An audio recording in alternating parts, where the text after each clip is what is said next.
Hello, hi everybody. Thank you very much for joining me for another meeting of the Paris Science Group.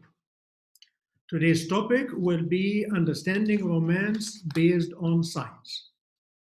And before we begin, to help some people start to join us, we're going to do some polls to get your opinions about few things. So we'll have you answer some questions.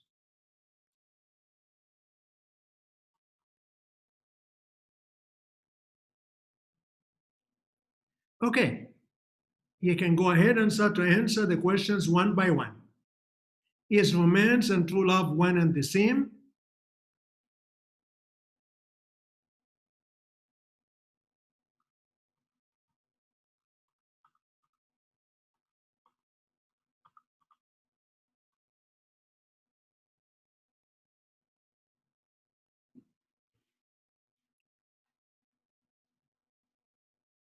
All right, very good. We're getting some answers now.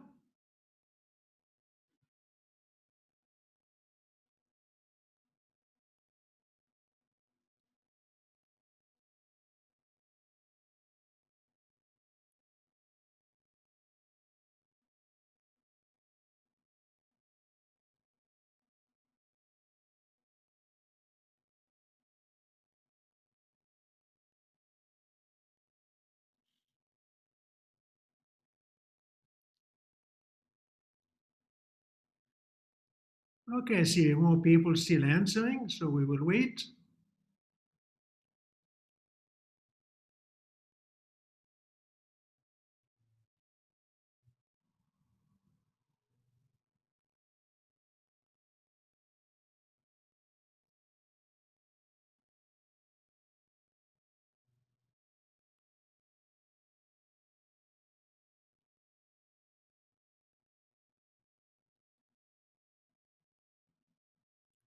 All right, we're getting close to that.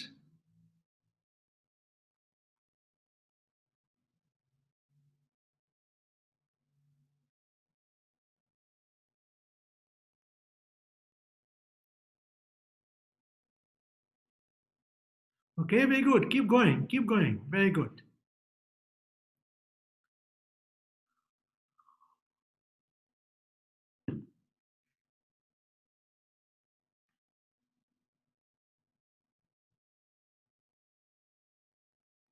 All right, 75% voted, so we have 25% still working on it or afraid of participating.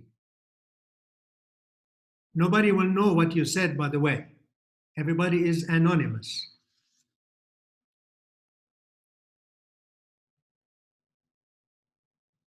Okay, it looks like the 25% could not vote or something, so let's end that. And let's share the results. Is romance and true love one and the same? 11% said yes, 89% no. So 89% believe there's a difference between romance and true love. Should romance last for a lifetime? We split exactly 50-50. Half of you believe that romance should last for a lifetime, half of them believe that it shouldn't. Is there a love center in the brain? The great majority believe yes. There's one center in the brain for love. That's 54%. 7% say no. 39% say I don't know. Is there one chemical in the brain responsible for love? 64% said yes. 14% say no. 21% said I don't know. Is love an addiction? Another one where we split 50-50. Is happiness the only purpose of love? 38% say yes, 64% say no. So that's very good. Good to start by that. And now let's switch to the presentation that I want to talk to you about. Okay, I like you the title, How to Understand Love and Be Happier. As I mentioned before, the reason for that is my belief that there is a lot of unhappiness, a lot of misery among people related to love simply because they don't understand love. And if you understand love, if you are realistic about it, you're going to be much happier. And how can I understand love? we're going to approach it using science. And which branch of science? As I explained before, there are soft science like psychology, anthropology, sexology, and all of that. And there are hard sciences like medicine. And we'll approach it from the hard science point of view, specifically from the brain point of view. And I know about the brain because my name is Fred Nour. I'm a medical doctor. I am a neurologist. So I spent my life studying and practicing physical organic diseases of the brain. I say I'm not a neuroscientist because neuroscientists usually have a degree in the soft sciences. And let's begin by dispelling the biggest myth about love. That love is one event that lasts for a lifetime. Like the song by Celine Dion, love can touch us one time and last for a lifetime. We hear it, we believe it, and we saw that in the poem. Or we read books like, if it's not forever, then it's not love. We all are made to believe that love is one event that will hit you and last for a lifetime. Like the person crossing the street hit by a car, he became paralyzed and he will spend the rest of his life paralyzed from that accident. Love is like that. In reality, no. Love comes in phases. And according to me, it comes in 4 phases. Phase 1 is mate selection. I never met or heard of anybody in love who does not know who he is in love with. Everybody have to select a mate, and the last 2 presentations were about mate selection. One was about the so-called unconscious brain. We call it instinct. Sometimes we refer to it as my heart chose him, my heart didn't choose him. And the second part was about the conscious thinking brain and its contribution to mate selection. Immediately after you select a mate and the conscious and unconscious brain have agreed and consented to that, you move to phase 2, which is called romance and also called falling in love. 2 names for the same thing. And this is the topic of today, and that's why it is in blue color. Unfortunately, romance eventually ends, as we will see, and we enter a phase called falling out of love. You say, what? If I fall out of love, that means that love has failed. It is the end of love. I'll prove to you later on that is not true. Falling out of love is part of love, and we'll see that in the next talk. The topic will be falling out of love. And after we finish falling out of love, we enter the true permanent phase of love called true love. So my goal today, before we dig deeper, is to help you review a little bit of the brain chemistry, what I call brain evolution in a nutshell, and that will help us later on to understand the physical chemistry of love in the brain. And the brain is built like a 3-story house. First one is the old part of the house, middle part is the middle part of the house, the top part is the new part of the house. Old part of the house is called the old reptilian brain because it's common in reptiles, and its function is survival. And I always use the red color to refer to it to make it easier for you to remember. The middle part or the intermediate-ish part is called intermediate limbic brain. Limbic means well-defined, and it is the emotions brain. This is where love starts, this is where love stays. The newest part is called the new convoluted brain, convoluted meaning twisted around based on its shape, and this is our thinking brain. This is the part that I'm using now to talk to you. This is the part that you're using now to understand me. In our mind, we think this is the brain and that somehow this doesn't exist. If we cannot control it, then it doesn't exist. In reality, it all exists, but this part is unconscious. We have no control over the survival brain. We cannot make our heart go faster or slower at will. Conscious brain have no control over that. The intermediate limbic brain, the emotion brain, is unconscious automatic. You cannot consciously make yourself fall in love or unconsciously stop loving someone. But you can consciously decide a lot of things using this part. So let's look at some animal. This is the frog and this is the brain. Most of it is the red part for it to survive. Intermediate part is just one dot, sex center, so the frog knows sex, and that's it. Blue part, so the frog can think a little bit. As we move up in evolution, we find the bird. The red part is exactly the same, no change. The green part expands massively from one dot to this huge thing. So the bird starts to know love and emotions. The blue part is the same, so it can think a little bit. Then we evolve further to the humans. We still have exactly the same red part to survive. If it's damaged, the person is dead. We still have the green part, the emotion like the birds. So we share a lot of emotions and love with the birds. The major change between humans and other races is this blue part became huge, big. You see how it's convoluted? And that's why we think we're smart, we can talk, we can do so many things because of this part. But remember, it's not the only part of the brain. There's other parts that are unconscious, automatic, but very important for us. All right, let's shift to the topic of the day, which phase 2 of love or romance. Another name is falling in love. Two names, the same thing. Let's first set some goals. So you know what I want to prove to you today, and we'll go through them and prove them and see if I can convince you or not. The main goal for me today is to get you to know the difference between romance and true love, because they're not the same. Many of you thought it is the same. It is not. And if I succeed in conveying that to you, I believe I succeeded in making you a much happier person with love. In our mind, this is love.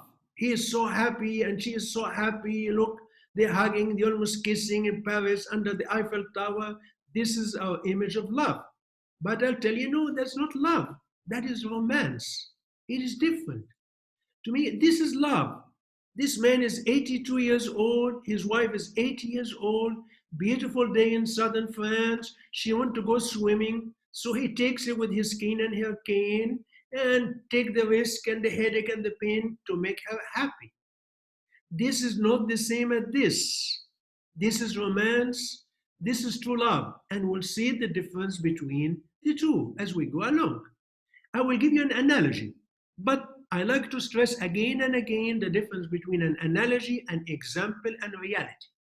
When I say something is as difficult as finding a needle in a haystack, I just want you to compare the difficulty. There doesn't have to be a needle in what I'm talking about. So I'm going to use the pregnancy as an example, as an analogy to love.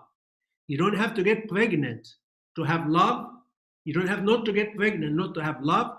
The only similarity between the two is that pregnancy happens in phases that we all know about, and love happens in phases that we all should know about. So we're going to compare one phase of pregnancy to one phase of love, but it doesn't mean you have to be pregnant in that phase for that love to happen. I hope this is clear, because I'm surprised at the end some people are asking me about men don't have babies and they have love. Of course they do. I'm just using an analogy for you to think about the fact that love happens in phases. So to me, this phase is romance, the 9 months of pregnancy. While the final true love that lasts for a lifetime is having this baby that will stay with her, that he will love her until she dies and she will love him until he dies. This is the love that lasts for a lifetime. This is true love. So again, the analogy, this doesn't last for a lifetime. It is there for a reason and a purpose. It always ends. This doesn't. This lasts you for a lifetime. So let's see. What is the origin of the word romance? Do you know the romance came from where? It came from a French word we're here in France called romantique. And we did the word romantique, and this is romantique in our mind, associated it with that. Or another image of romantique is this knight coming on a white horse, taking you away to experience happiness, taking you usually to his palace. It all started 58 years before Christ. when an Italian guy called Julius Caesar brought his army with these tough steel things into the land of the Gaul, now known as France, and he fought them, and unfortunately they lost, and he won. And he stayed here for 500 years. So the Roman who speak Italian came to the Gaul, who spoke at the time a language called the Gaul language.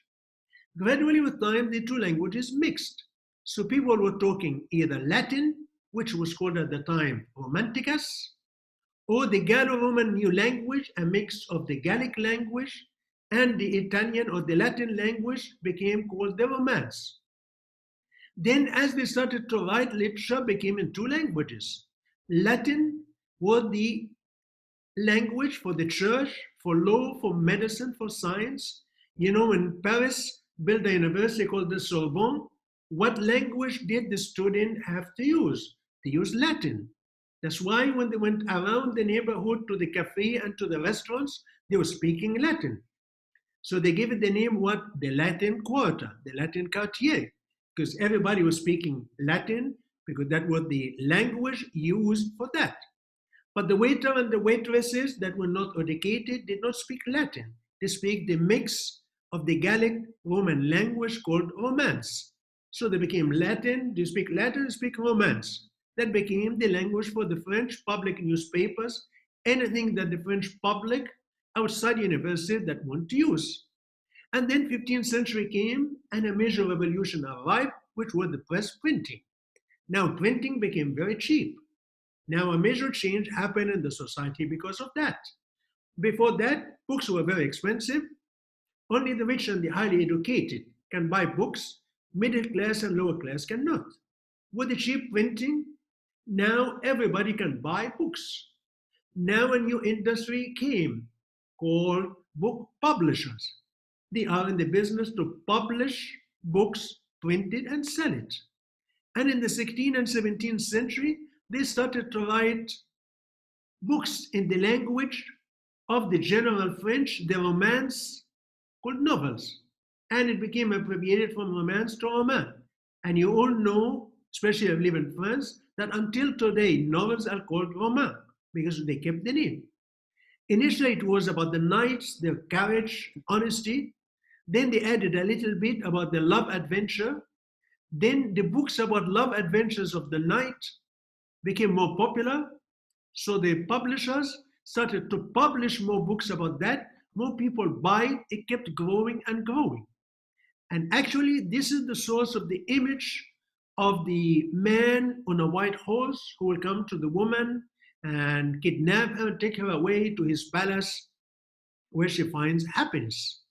And this continued as the Roman novels about what imaginary life stories. And later on, the French word for that became romantique, and in English became romance and romantic. In other words, romance is the product of a writer's imagination. It was never based on any science, never based on any social experience, never based on any practical thing.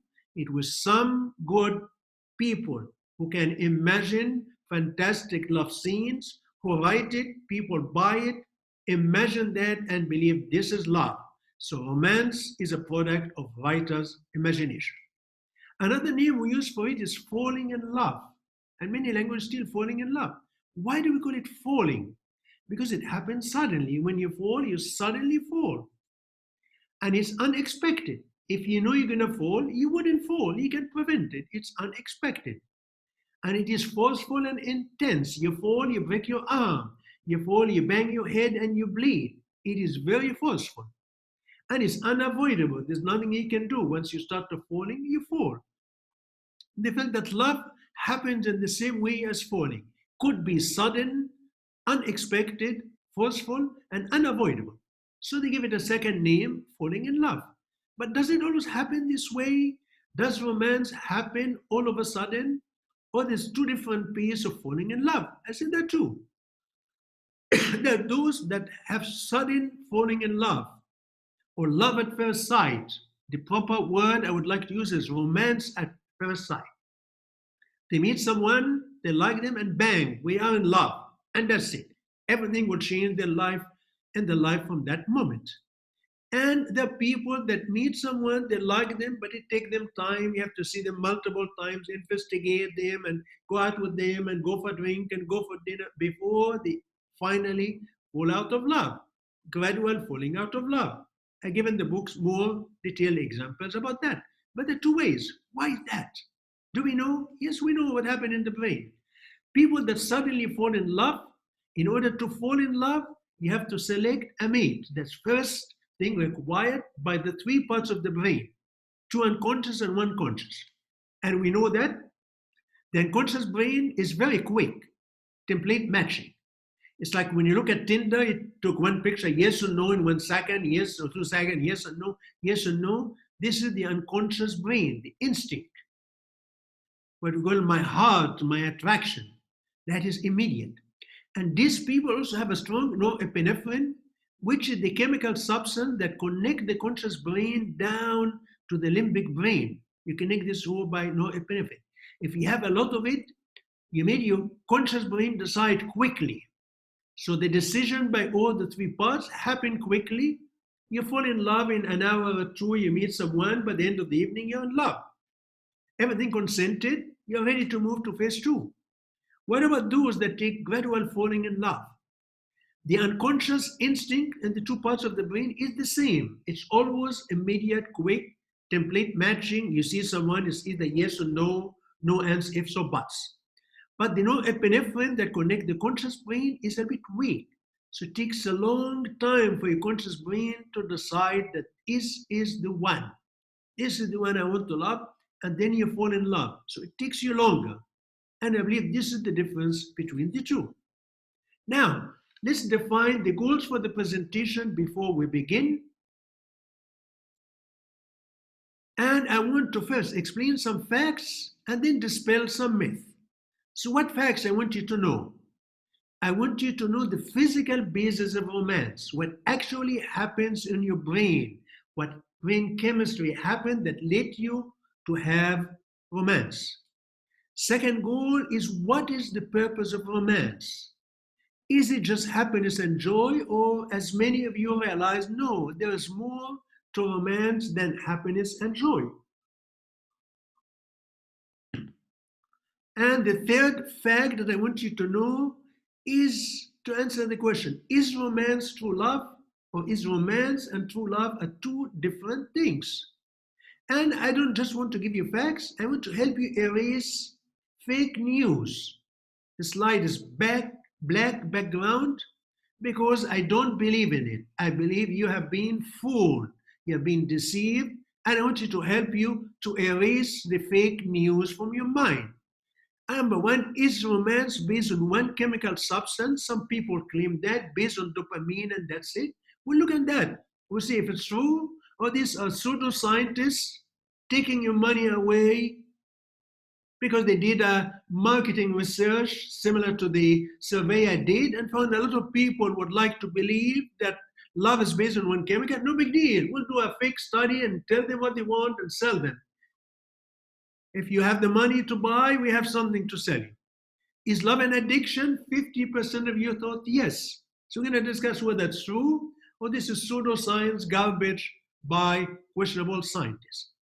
And they claim we have found the love center of the brain called VTA. This is exactly where love is located. Is it true or is it fake news? Are they really scientists or are they pseudoscientists just selling you things to get money? This is romance. This is true love, and we will look and see the difference between them. Another goal for this presentation, or the number one, is to explain romance based on facts. That's the first one. So what is the physical basis of romance? Do we know what happened in your brain during this phase of love? What are the manifestations? Now you met someone, you fell in love. What's going to happen to you? What are you going to do? First, hoarding. Every little piece of paper you get, every gift, every rose, every piece of plastic cup that your love drank from, you keep it. So valuable, so important.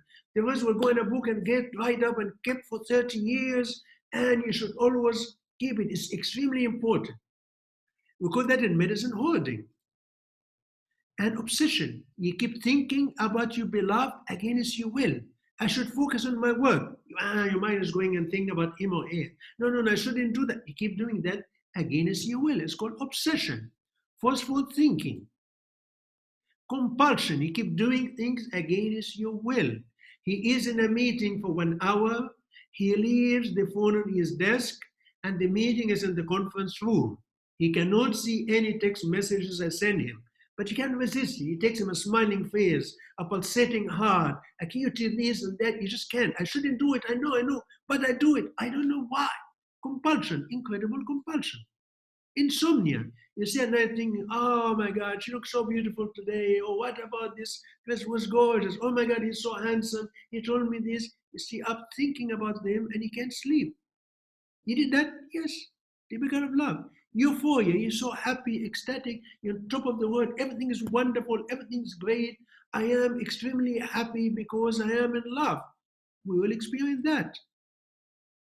And remember every little details about romantic life for a lifetime. I had a patient, a woman once coming to see me, so stressed, upset, stressed, headache, and this and that. And why? She went on her 30th wedding anniversary with her husband.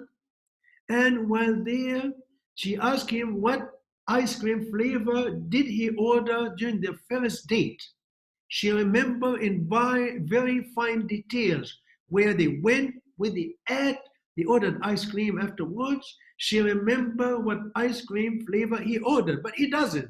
She was so hurt and upset and so stressed. She has to go and see a doctor. But what amazed me, my God, you remember what ice cream flavor he ordered 30 years ago? Yes, of course, because we remember the details of that. What about 10 years ago? Did you go and have ice cream? Yes. What did you order? I have no idea. I don't remember. But I remember the first time because we were in love. Amazing effect on memory. Tachycardia, you see your beloved, your heart goes boom, boom, boom, boom, very fast. This is the belief that got us to think thousands of years ago or hundreds of years ago that love comes from the heart. You see your beloved, your heart beat fast. Must be the heart somehow can see your beloved and react to that. In reality, it's not. But until today, it's literally impossible to find a book about love that doesn't have a picture of the heart on it. To go to Google Images and say, find me a picture, an image about love, and it doesn't have a heart on it. Even if you have two people holding hand in love, there have to be a heart in the cloud, in the sky. Deeply ingrained in our mind that the heart is associated with love, which is not true. But there's so much fake news, false information in our mind about love. Another thing, sympathetic stimulation. You see, beloved, you start to feel shaky and sweating. Oh my God, here he's coming or here she's coming. Typical of romance. Don't you do that? And finally, you become paranoid. You become suspicious. You become fearful. You become jealous. Oh my God, why is he talking to that woman? I hate her. I'm going to kill her. She's trying to steal him from me. Or the guy, why is this guy talking to her? I'm going to go and beat him up. He's not going to talk to her. You become paranoid, fearful you're going to lose him or her, and be jealous. Typical features of romance. What is, you have illusion. You see things different from reality. A man dates a woman who's short, fat, and have crossed eyes, and he thinks, oh, she looks exactly like St. Mary in Michelangelo's paintings. You know, my God, this woman, she has no similarity whatsoever. But to him, she is. He sees her this way. Until he falls out of love, then he's shocked. Oh my God, look at her. She's so short and fat. How come? I never saw that before. Because when you have romance, you have an illusion. You don't see reality. You see things as you wish they are. You have delusion. Delusion is a fixed false belief. You believe in something wrong, but it's fixed, meaning no matter what on earth we do, we cannot change it. The guy is a drug addict, has been in and out of jail 7 times. He said, no, he's going to change completely. He'll stop going with the Gilets Jaunes. He's going to start his own company. He's going to be successful, and everything is different because we're in love. And she's totally convinced about that with a lot of abnormal thinking. And then hypervigilance, pay close attention, everything they do. Oh my God, Today she has new earrings. I noticed that right away. Oh my God, he has some new shoes. Or, oh, the nail polish today is so different. It's so beautiful. You pay very close attention to them. Medically called hyper vigilance. So do we know how all of this happen in the brain? Now, do we know very well what is the physical basis of romance? Tell you, yes, we know, and we know it very well. How come? How do we know that? Not by studies, but by similarity between a disease we know, which you, the public, call madness, and we call schizophrenia. And there's some similarity between that disease and love. What? Yes. Have you heard about this guy called William Shakespeare? You know, he's a rich guy, famous guy. Yes. He once said that love, you talk about romance, is merely a madness. He realized that when people are in a romantic phase of love, they act exactly like crazy people, like mad people. Is it true? Is love like a madness? Is there similarity between madness or schizophrenia and love? Well, best way is compare the symptoms. So as you can see, if the manifestation of romance have anything in common with the manifestation of schizophrenia. What are the manifestations of schizophrenia? This is a house of a schizophrenic guy. Everything is kept because this is very valuable, very important. This note is going to be worth $1 million. So, no, I cannot. It's very valuable. Everything I'm going to keep. Don't you do the same when you're in love? Every little note, every little things you do. A guy told me he kept a plastic cup because his loved ones had drank from it and it has the lipstick on it. And 10, 15 years later, the plastic starts to decay. And it was, why am I keeping that? It's a piece of plastic, junk, throw it away. But no, schizophrenics have hoarding. They keep every book, every can, everything. Interesting, very similar to romance, isn't it? What about obsession? They keep thinking about the same thing again and again and again. Don't we do the same thing in romance? Keep thinking about him and her repeatedly? What about compulsion? They keep doing the same thing again and again.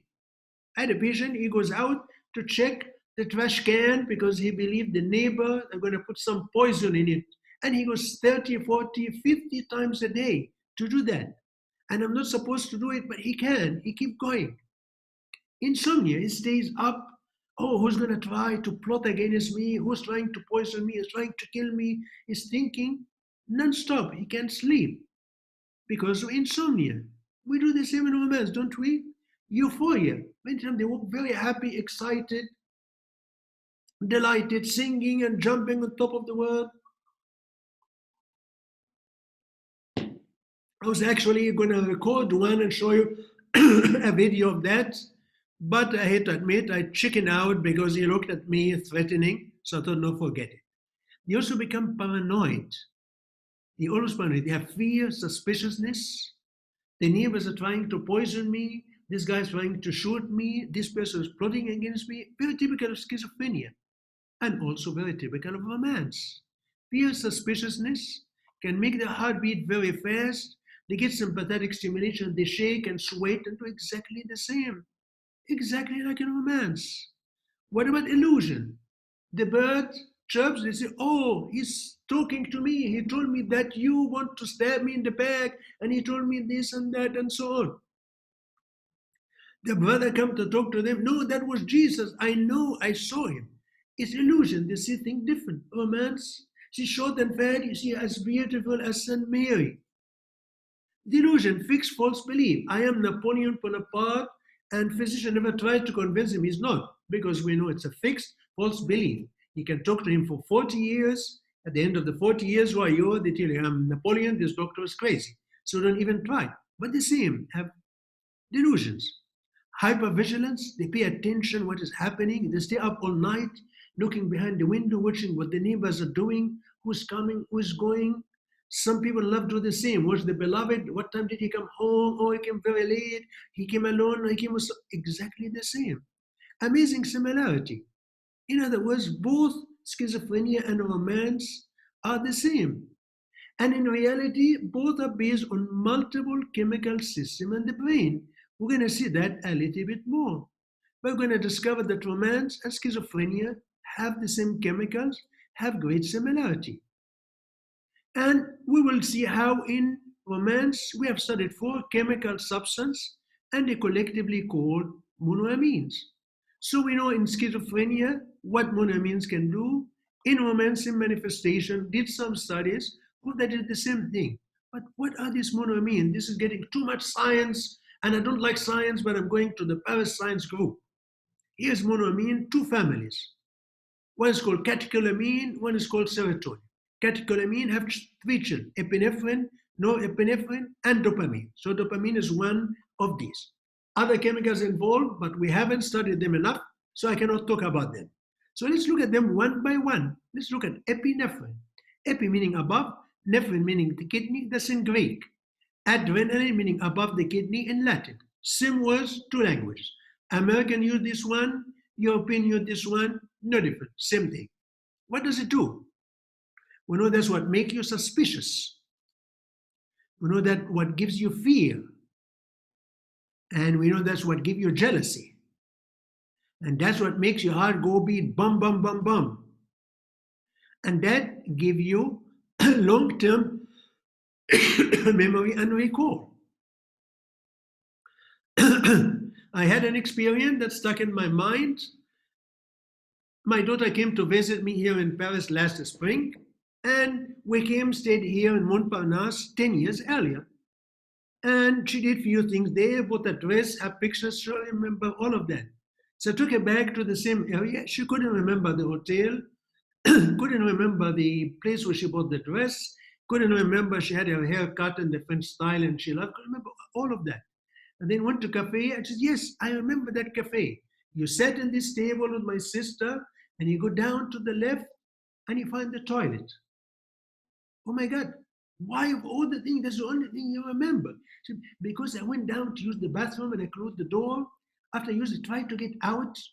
And in USA, to unlock the doors in the handle. Twist the handle, it doesn't want to open. It doesn't want to open. I got scared, I screamed, help, help, help.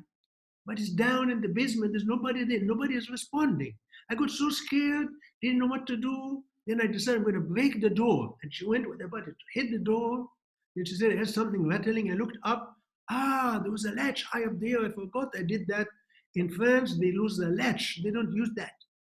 And she got out because she was scared. That's the only thing she remembered.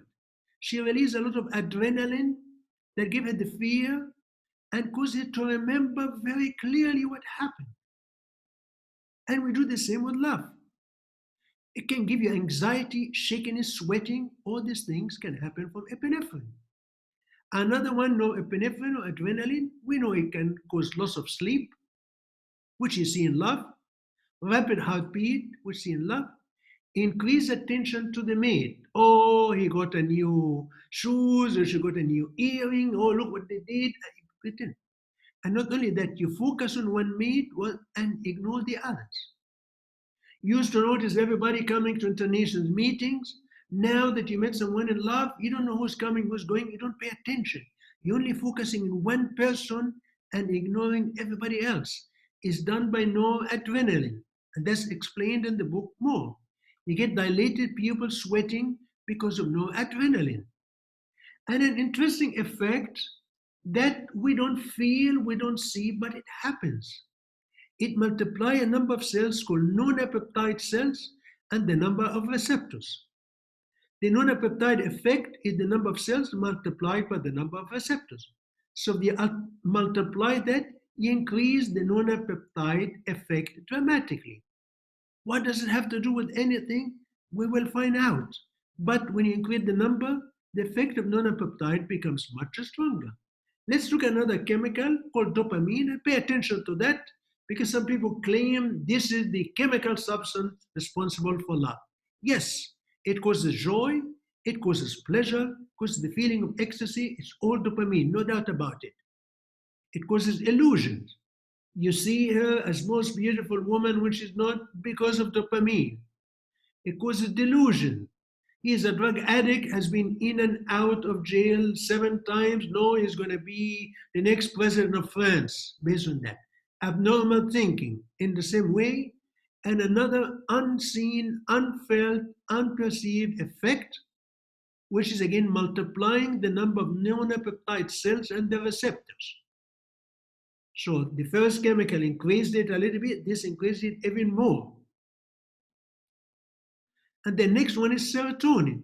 Serotonin gives us obsession. You keep thinking about something again and again and again, and you cannot stop it. Compulsion, you keep doing something against your will again and again and again. You know what this is called obsessive compulsive disorder? How do we treat it? We give them medication that increases serotonin, that gets better. What else? Hoarding. You keep everything you feel is important because of serotonin. You give them medication that increases serotonin. The piece of junk is a piece of junk, just throw it away. Changes, quite amazing. And another effect that we don't see, we don't feel, but it then is very significant. It multiplied the number of the neuropeptide cells and receptors. Neuropeptide is a group of chemicals in the brain. So one set of chemicals will affect another chemical, make them multiply massively. Black screen, because now we're going to go over some myth about romance that I don't believe are real. That romance is based on one chemical substance in the brain, and that's dopamine. We're going to look at that. We're going to look that love is addiction, and that love has only one center in the brain called the VTA. So let's go over them one by one. Romance is based on one chemical substance in the brain, and that is dopamine. And many books written about that, many lectures. Search the internet, you get 10 million hits about dopamine causing love, TV interviews, newspaper articles, everywhere about that. But is it true? We know what dopamine can does. Give you pleasure? Yes, we have that in love. Illusion? Yes, we have that in romance. Delusion? Yes, we have that in romance. Abnormal thinking? Yes, we have that in romance. That we don't know. But what about all the other manifestation of romance? The obsession, the compulsion, the insomnia, all of it. Where does it come from if it's just dopamine? If it's just dopamine, these should be the only manifestation of romance. But it is not. But it's okay. People that have education are the most dangerous people in the society. As you know the saying, the most dangerous people are those who know a little bit and think they know it all. So dopamine alone cannot explain all the manifestation of romance. The truth is, romance manifestations are based on at least 4 different chemicals. I'm sure there are more. There's something called excitatory amino acids, which are, I'm sure, involved, but we don't have the technology to study them well. So, conclusion, if you believe there's one chemical substance responsible for love, I'm afraid you followed fake news. Next myth I want to raise that love or romance is an addiction because it's based on dopamine. We proved to you by a magic hocus pocus experiment that dopamine is the one responsible for love, and we somehow believe that dopamine is addictive, so love is an addiction. And here we publish paper, even get listed in the MedPub, National Library of Medicine. Intense, passionate, romantic love. A natural addiction, is it? Ah, interesting. There's now something called natural addiction. There's good addiction apparently. How the field that investigates romance and substance abuse can inform each other. And who wrote it? Someone, Kinsey Institute. What is that? It's used to be called the Sex Institute, sex researcher. What does sex has to do with brain chemistry, sex research? I don't know, but they believe they do. And two from the Department of Psychology, and I love this one. Department of Neurology, Albert Einstein College of Medicine, Bronx, New York, USA. You believe she must be a neurologist. She's from the Department of Neurology. Correct? Google it and find out. We'll talk about that when we talk about article, true news or fake news. Next is, we talk about romance is an addiction because it's caused by dopamine, and apparently dopamine causes addiction. But I have problems. There are millions of people worldwide, millions, that took L-Dopa, which get converted immediately to dopamine in the brain for Parkinson's disease. If dopamine is an addictive substance like cocaine and morphine, you should be got addicted to it, shouldn't they? But not a single one ever got addicted to it. How could it be? You give millions of people cocaine, you give them morphine, you give them this substance and they don't get addicted to it, how could it be an addictive substance if nobody gets addicted to it? And if you get cocaine or you get morphine and you suddenly stop it, what happened to you? You can die of withdrawal. When we have a patient with a morphine pump in the back to give him morphine so to stop pain, and then the mechanical pump fails, what do? We immediately admit them to the intensive care unit because we expect big problems. And we go and get the massive doses of morphine because if we don't, they're going to go through massive withdrawal from morphine and they're going to die. And many cases have died in spite of all this effort. It's very serious drug withdrawal. And you hear about people dying of cocaine withdrawal, morphine withdrawal, and so on. But if dopamine is addictive, then when we give people a dopamine blocker, they should get some withdrawal symptoms. But they don't. Millions and millions of people given that, nothing ever happens to them because it is not. And they say that romance is not based on dopamine alone, and substance addicts are not addicted to dopamine. That's the second conclusion. So first one, that romance is not based on dopamine alone. Second, addiction is not caused by dopamine. These people don't understand addiction. They claim they do, but they don't. Addictive substance causes harm with excessive dose. How many people have you met in your life that got sick, went to the hospital, to the intensive care unit because of too much love? I haven't yet. If you heard of someone, just one person somewhere in the world in the history of the human race, please let me know. Then I'll start to think that maybe love could be an addiction, or maybe dopamine could be addiction. And if you take two, if you suddenly stop a substance, you can get withdrawal syndrome and many people die. Have you heard somebody that lost their love and became very sick, had love withdrawal because of addiction, and got admitted to the hospital where they have to give them an emergency dose of love to stop the withdrawal or put them on a ventilator or something in the intensive care unit? Never ever happened to one single person in the history of the human race worldwide. But no, yes, it's an addiction. Why? Don't think. The bottom line is romance doesn't cause any of these. Romance is not an addiction. These are people that don't know what they're talking about.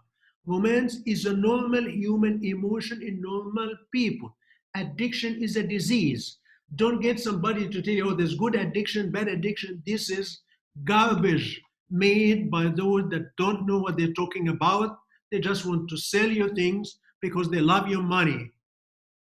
And next, they claim that the VTA stands for ventral tegmental area, is the love center of the brain. Hallelujah.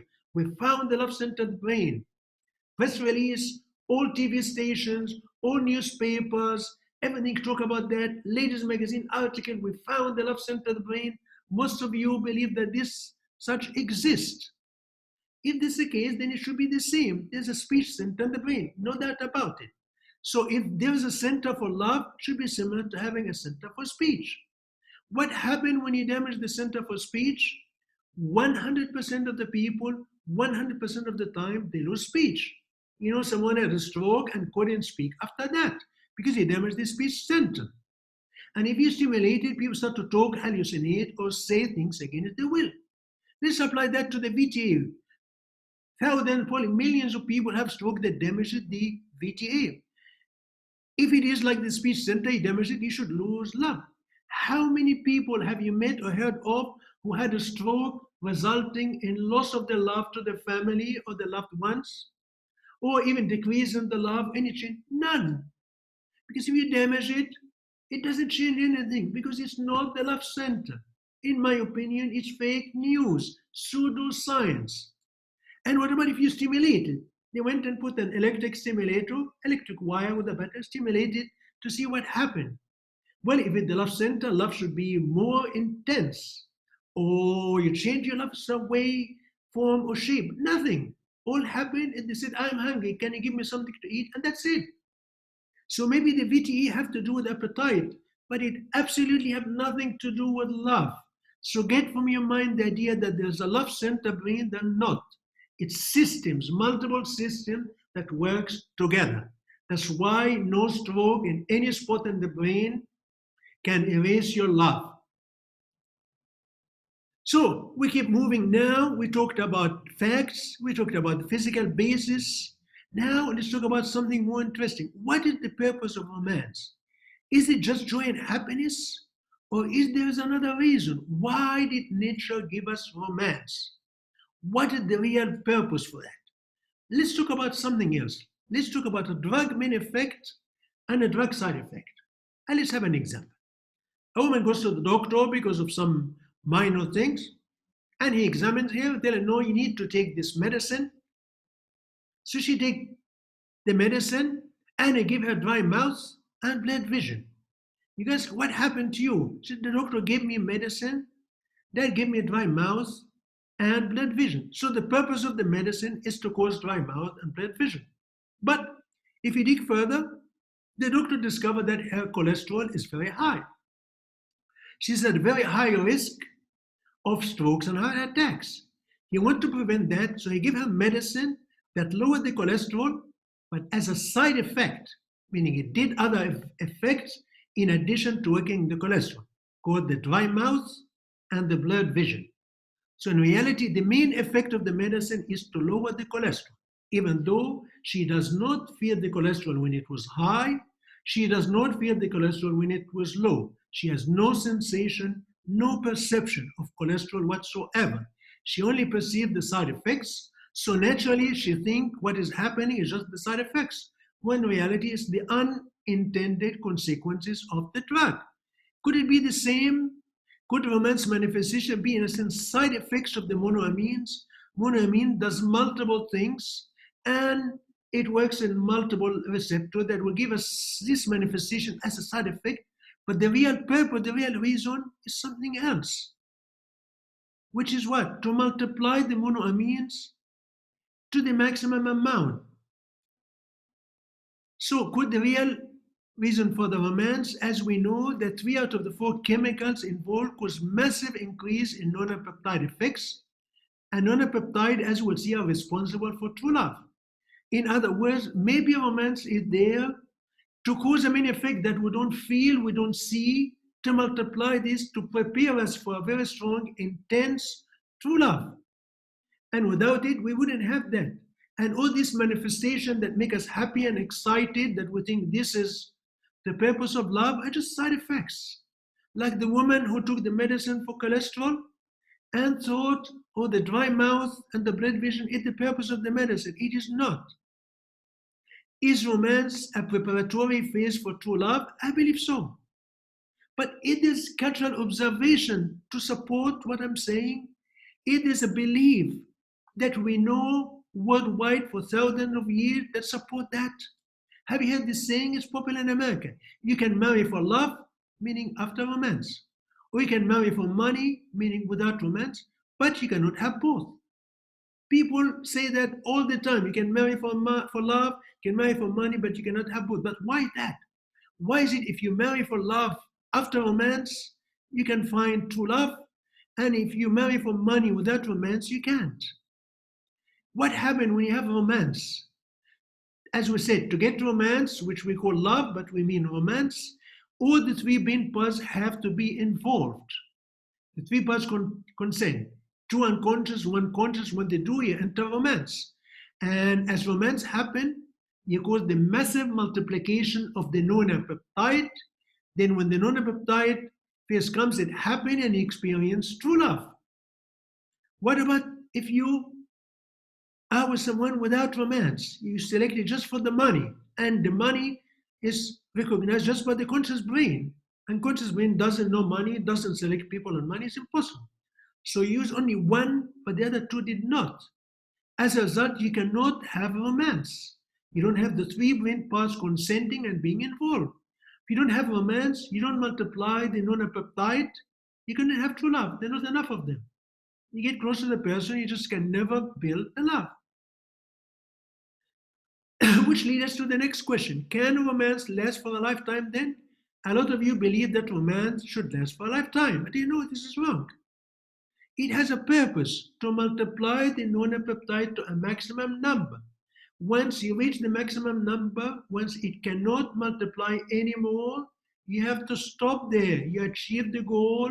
Romance have to end. And we have to move to the next phase. In other words, romance should not last for a lifetime.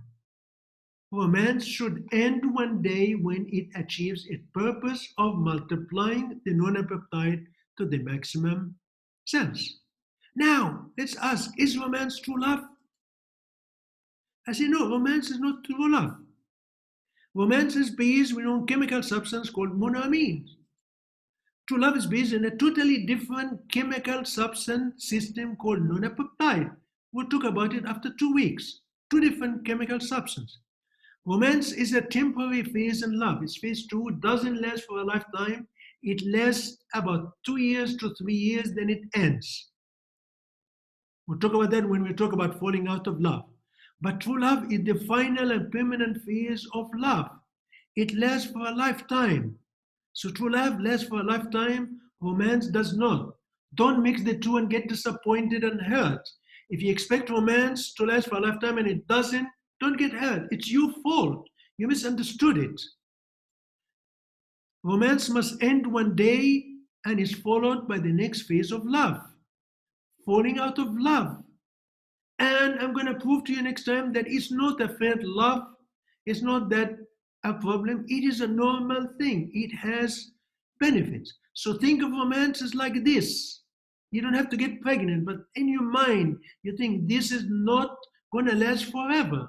It is there for a purpose. It lasts for 9 months. Then after 9 months, it has to end. Why does it end? Because it achieved its purpose. The baby have changed from being microscopical in size to be big enough for the mother to hold in her hand. This is the biological purpose. It's achieved and finished and moved to the next phase. In pregnancy, next phase is painful, uncomfortable, good labor. Women hate it, but they go through it because finally you go to that phase of true love. When you have the baby that will love you, you love him for a lifetime.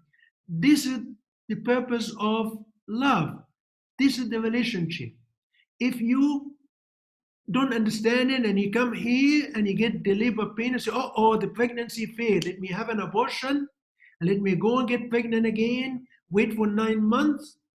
And then when I get labor pain, then that pregnancy failed again. You never have that baby because you never wait.